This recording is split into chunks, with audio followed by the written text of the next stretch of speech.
In this video, we will go over the minimal set of files that we need for an FPGA design using Vivado.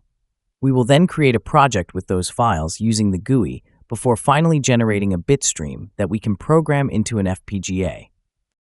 There's a minimal set of input files that we need for an FPGA project. The constraints folder contains the timing and I/O constraints files. The IP folder contains Vivado-specific IP design files. The project folder is empty at the beginning. We'll use it to store our project file and as the working directory for Vivado. The RTL folder contains the Verilog design files. Finally, the TB folder contains the test bench files for our simulation. Now we'll create a Vivado project using the GUI. We begin by starting Vivado and selecting the Create Project option from the Quick Start section. The new project window opens, and we click Next to start setting up our project. In the Project Name window, we enter a name and a location for our project.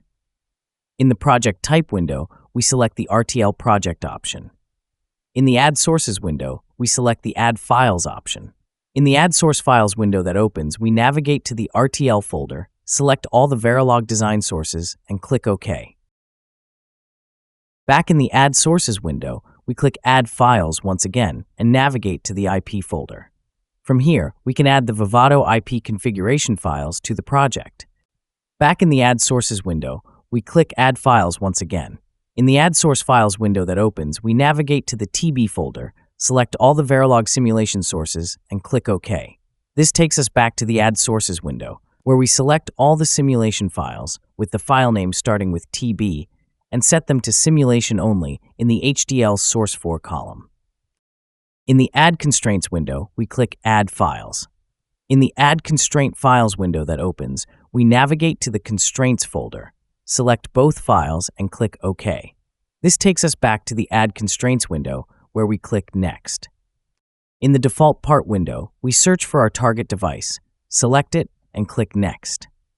The New Project Summary window shows the details of our new project. We click Finish to create the project.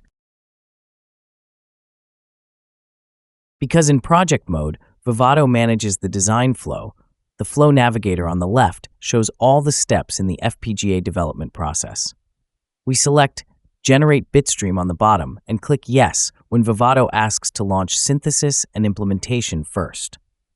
Vivado will go through the entire build process on its own, generating many intermediate files and reports along the way, and finally creating the bitstream file that we can use to program our FPGA.